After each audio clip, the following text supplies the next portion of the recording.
أعوذ بالله من الشيطان الرجيم بسم الله الرحمن الرحيم اللهم صل على محمد وعلى آل محمد كما صليت على إبراهيم وعلى آل إبراهيم إنك حميد مجيد اللهم بارك على محمد وعلى آل محمد كما باركت على إبراهيم وعلى آل إبراهيم إنك حميد مجيد بسم الله الرحمن الرحيم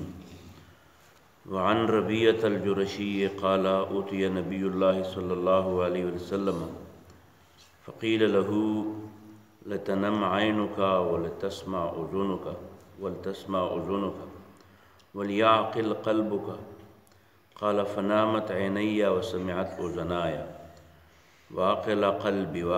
قلبي قال فقيل لي سيد بنى دارا فصنع فيها مادبدا وأرسل داعيا فمن أجاب الداعي دخل الدار وأكل من المادبة ورضي عنه السيد ومن لم يجب الداعي لم يدخل الدار ولم يأكل من المادبة وسخط عليه السيد قال فالله السيد ومحمد صلى الله عليه وسلم الداعية والدار الإسلام والمادبة الجنة رواه الدارمي. دا حدیث په دې سلسله کې ذکر شوی دی د ربیعه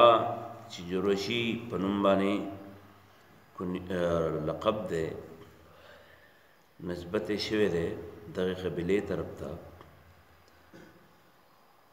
د متعلق د رسول الله صلی الله علیه وسلم یو حدیث د پر روایت باندې نقل شوی دی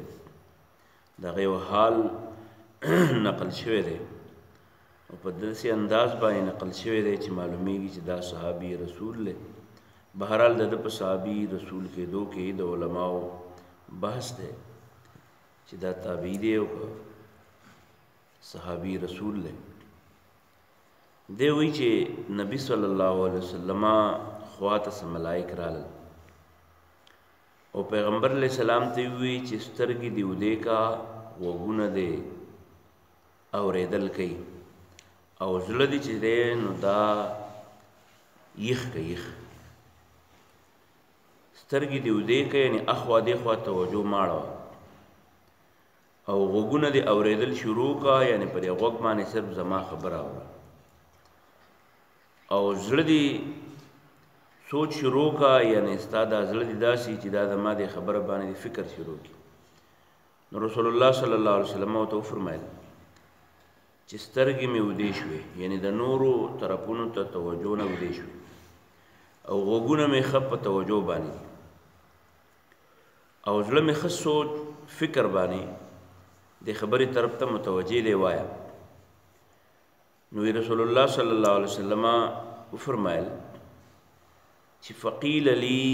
ما ته ویلې شو چې یو مالک دی کور یې جوړ پاغې کې خیرات وکړو دسترخوان یې وکړو ایو سړی ولېږو چې لاړ شه او خلکو ته ووایه چې راشه پلانی سړی چې دی پلانی کور مالک ډوډۍ کړې ده. نو چې کوم خلک دې کور ته رال نو هغه به خوراک کوي او مالک بم ته خوشحالی خو چې کم سړی د کور ته رانغی خوراک یې هم ونه کو او مالک ته هم خفه دی چې بھئی ما د په سړی در لېږلی او رانلی. نو د دې مثال څه مطلب شو؟ سړی ډوډۍ پخ کړې ده نورو ته سړی ولېږو چې راشه او چې کوم سړی راغی دا مالک ته هم خوشحاله دی او خوراک یې مو او چې کوم سړی رانغی نو مالک ته هم خفه دی او خوراک یې مو نه کو. نو محمد صلی الله علیه وسلم رسول الله صلی الله علیه وسلم په خپله د هغې وضاحت وکړو وی هغه چې مالک دی نو هغه الله دی او څوک چې لېږلی دی نو هغه دی محمد صلی الله علیه و آله وسلم او کوم کور یې چې جوړ کړی دی نو د هغه اسلام دی اسلام او کوم دسترخوان یې چې خور کړی دی هغه جنت دی او د جنت مزې دي. گویا مطلب دا شو چې الله تعالی دا اسلام د یو آبادې په شانې یو ښایسته آبادي جوړه کړې ده او د پدې اسلام باندې د عمل په نتیجې کې د جنت خلاګانې به دته ملاويږي خدا به ال ملاويږي چې محمد صلی الله علیه و آله وسلم دعوت ورکړې دی او دغه دعوت قبول کړي دې حدیث نه معلومه دا شوه چې یوازې د الله تعالی کلام نه بلکې د محمد رسول الله صلی الله علیه و آله وسلم احادیث دي دا دواړه چې ملاو شي نو دا زمونږ د دواړه زمونږ د راهنمایي د پاره هغه سرچشمې دي وروسته دواړو احادیثو کې راځي که یو سړی دا ووایي چې یاره د الله په دې کلام کې شته خو د الله د کلام نه اخوا بس نور څه ته پکې ضرورت نشته نو وروسته دواړه درې احادیثو کې راځي رسول الله صلی الله علیه وسلم فرمایي دا تکبر نه خدا او چې کوم سړی داسې کوي چې د الله کلام ګڼي چې او دا د راهنمایي ذریعه ده خو د محمد رسول الله صلی الله علیه وسلم تشریحات نه مني د دې مطلب دا دی چې دا د الله تعالی د کلام اډولې مني نه نو چې د الله کلام منی خو د محمد رسول الله صلی الله علیه وسلم تشریح نه مني نو دا کلام د الله تعالی چې دی نو دا خو د دې تشریح و پیغمبر کوي په خپل عمل سره او په خپل قول سره نو چې تشریح تا و نه مدل نو په الفاظ باندې په کلام الله باندې به پوهه څنګه شي نو رسول الله صلی الله علیه وسلم فرمایل چې د دې داسې چرته پتا سو کې څوک پیدا نشي چې په کټ کې ډډه لګولي او زور ته انداسې وکړو داسې مکوه او دی وی چې لا ادري ما وجدنا فی کتاب الله اتبعناه نور راته څه پته نه لګي بس چې په قرآن کې څه دي به منم او نور څه ته ضرورت نشته نو رسول الله صلی الله علیه وسلم فرمایي دا داسې در پکې چېرته څوک ونه وینم او بیا رسول الله صلی الله علیه وسلم فرمایل چې ګوره الله تعالی چې کوم څیزونه کم کلام دی قرآن کریم د هغې وضاحت ما کړی دی نو بعضې خبرې داسې دي چې هغه د قرآن د ظاهري وحي په ذریعې باندې نه دي ښودی شوي نو هغه الله تعالی ما ته ښودلي دي او د هغې وضاحت زه په خپله باندې تاسو ته کوم نو فما وجدتم فيه من حرام فحرموه وانما حرم رسول الله كما حرم الله او بیا فرمایل الا لا يحل لكم الحمار الاهلي ولا كل ذي ناب من السباع ولا لقطة معاهد الا ان يستغني عنها صاحبها دا په قرآن کې نشته دی خو رسول الله صلی الله علیه وسلم د هغې وضاحت کړی دی چې ګورې په کور کې چې کوم خر ساتل شوي دی دا د سورلۍ والا د دې غوښې به نه خورئ نو دا خو په قرآن کې نشته قرآن کې خو د حرام څیزونو فهرست بیان شوی خر خو پکې نشته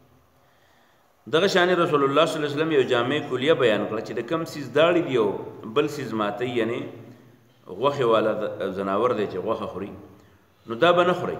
دا هم په تاسو باندې بند دی اگر چې دلته کې خو په قرآن کې د دې ذکر نشته خو د رسول الله صلی الله علیه وسلم د تشریح په بنیاد باندې دا موږ ته معلومیږي دغه شان رسول الله صلی الله علیه وسلم فرمایي چې د کم سړي تاسو سره معاهده ده معاهد دی اگر چې کافر دی داغه نه څه شی په لارې باندې ولید نو به نه خوري ولې ځکه و پسې بیرته راځي بیا به اوچتئ نه به نه وړې دانله او که وی دې وړو نو هغه ته به رسې ها که داسې شي چې هغه بیرته پسې نه راځي هغې ګوري نه مثلا پلیتې چېرته لوېدلې دي په لارې باندې یا دې چېرته خوراک څه شی لوېدلی دی ګازره لوېدلی ده ټماټر ته یو دانه لوېدلی ده چا پسې په دې پسې بیرته نه راځي نو که داسې دي اوچت کې خیر دی خو د دې نه علاوه چې داسې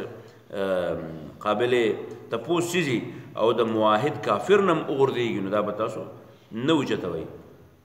دا ځکه چې هغه تاسو ته خپل ټیکس جمع کوي خپل د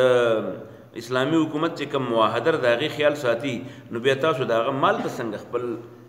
زغه تصرف کې راولئ بغیر د هغه د اجازت حتی دا چې رسول الله صلی الله علیه وسلم د یو فصیح حدیث کې فرمایي چې ان الله لم يحل لكم ان تدخلوا بيوت اهل الكتاب د اهل کتاب کورونو ته به پولیس بغیر د اجازت نه ورلېږي چې ورشه تنګ کې پوجان به نه ورلېږي نه به دي تنګوي نه به ښځې تنګوي او نه به د باغ نه په میوې شو کوي چې د خپل حق درکوي بس خپل حق ته اخلي نو فرمایي رسول الله صلی الله علیه وسلم وعن ربیعة الجرشی د حضرت ربیعة الجرشی نه روایت دی قال دی وی اوتی نبی الله صلی الله علیه وسلم د رسول الله صلی الله علیه وسلم خواته راتلل وشو فقیل له نو ویلی شو دته لتنم عینک سترګې دې اودیشه ولتسمع اذنک او غوږونه دې اورېدل شروع کا وليعقل قلبك او زړه دې سوچ شروع کا قال رسول الله صلی الله علیه وسلم ولا جواب ورکو چې فنامت عینیا سترګې مې ودې دي وسمعت اذنایا غوږونه مې اورېدل کوي وعقل قلبي او زړه مې بیدار دی قال نو دی وی فقیل لی رسول الله صلی الله علیه وسلم فقیل ویل شو لی ماته چې سید یو مالک دی بنا چې هغه جوړ کو دارن کور پسونه فيها مادبتن پاغي کې یو خیراتو کو دسترخوان خور کو ارسل داین ویلو گو یو را بلون کې پمن نو کم سړی چې اجاب الداعیه جواب قبول کو د دای دخلت دار د به کور تر نه ودی او اکل او خوراک بو کې من المادبت دغه خیرات نه دغه دسترخوان نه ورضیو خوشاله بیان هردن السید دا مالک د کور ومن لم یجب او چا چې جواب ورنکو دعوت قبول نکو الداعیه دغه بلون کې لم يدخل ده بنرا دي الدار ده کورتا ولم يأكل او نبخري من المادوبة ده خانقنا يا ده دسترخان وسخط عليه السيد او وسخط او غصب عليه ده السيد ده مالك ده کور قال نو پیغمبر علیہ السلام فالله السيد الله ده کور مالک ده ومحمد الداعي او محمد علیہ السلام ده ربلون کې ده والدار او کور چې ده غینه مراد ده الاسلام و اسلام والمادوبة دسترخان چې ده غینه مراد ده الجنت جنت رواه الدارمي ده حدیث دارمی کتاب نقل کړي وان ابي رافع ده ابو رافع روایت ده قال ده وی رضی الله عنه قال ده وی چې قال رسول الله صلی الله علیه وسلم رسول الله صلی الله علیه وسلم فرمایل لا الفین احدکم زری پتاسو کې یو تن دسی ونه منما متکئن چې هغه ډډه لګولي یا لاریکته په خپل کټ کې یاتیه الامر من امری دل د ما یو حکم راشي مما هغه امرت به چې ما ورته دغه د کولو حکم کړی او نهیت عنه یا مې من کړی دغه نه په یقول دی لا ادري ما ته پته نشته ما په نور څه نه پیږم ما وجدنا فی کتاب الله په کتاب الله کې چې مثل دلی اتبعناهم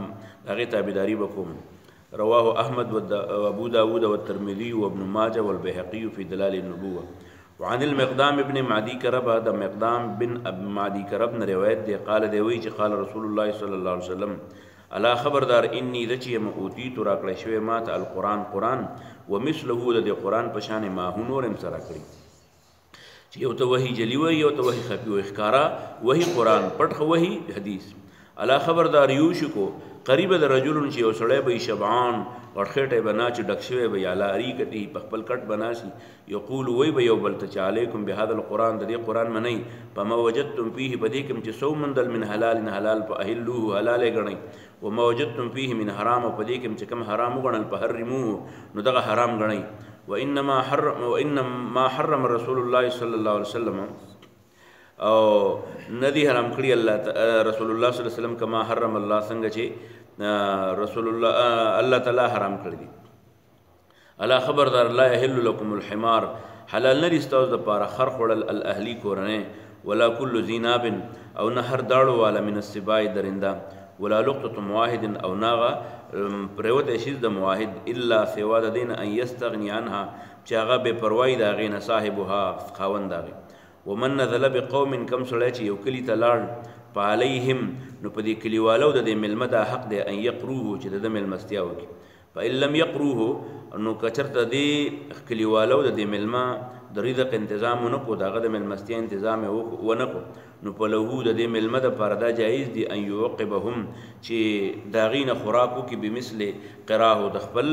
ملمستیا متعلق بیا چې کپزور انتیو خوړه د باغ نه سپټ وې خوړل نو دا بغلا نه دا به داغه حق خوړل وې خوړه د نری کارو دې مطلب دا دی چې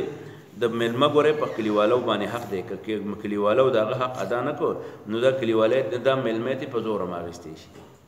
او د زور مطلب دا دی چې داغه د باغ نه خوراک کولای شي داغه د کور نه خوراک کولای شي داغه چې کوم خوراک پروت دی سٹور داغه نه خوراک کولای شي خو دومره به کې څومره چې داغه ضرورت دی وعن الارباز بن ساریه د ارباز بن ساریه روایت دی قال دی وی چې قام رسول الله صلی الله علیه وسلم رسول الله صلی الله علیه وسلم فرمایل ايحسب ولخيال لاحدكم پتاسو کې دی وتن متقین چې غړډه لګولي یا لاري کې دی په خپل کټ یظن داغه د خیالي ان الله جل تعالی لم يحرم شيئا نه دی حرام کړی شيئا الا ما مگر هغه شی په هاذ القران چې په دې قران کې دی الا خبردار واني ذچم والله زماري په الله قسمی قد امرت ما در تر ډیرو خبرو حکم کړی او عاشتو نصیحتونه مې درته کړی و نهیت عن اشیاء د ډیرو کارونه مې منع کړی انها دا ټول چې ما ته څه نه منع کړی بیا د کوم حکم مې درته کړي دا ټول لمثل القرآن دا د قرآن په شانې حکم لري لکه دا وحي خفي ده او هغه وحي جلي ده او اکثر وان الله او بېشک الله تعالی لم يحل ندی حلال کړي لکم ستاسو دپاره ان تدخلوا چې تاسو دننه شئ بیوت اهل الکتاب د اهل کتابو کورونو ته یعنې د هغوی کورونو ته به نه ننوځئ الا باذن سوا د هغه د اجازت نه ولا ضرب نسائهم او نه دي حلال کړي د هغوی زنانو له سزا ورکول ولا اکل ثمارهم او نه د هغوی د پیداوار د خوړلو اذا اعطوکم کله چې هغوی درکوي تاسو له الذي هغه حق علیهم چې په هغوی باندې تاسو تړلی دی رواه ابو داود دا ټول سبق د دې مطلب دا شو چې قرآن چې کوم احکام بیان کړي دي محمد رسول الله صلی الله علیه وسلم د هغې وضاحت کړی دی لہذا زمونږ او ستاسو د رهنمایۍ دپاره قرآن چې څنګه رهنما کتاب دی دغه شانې د محمد رسول الله صلی الله علیه وسلم رهنمایي چې دا احادیث چې دي هغه هم زمونږ او ستاسو دپاره د رهنمایۍ هغه چینې دي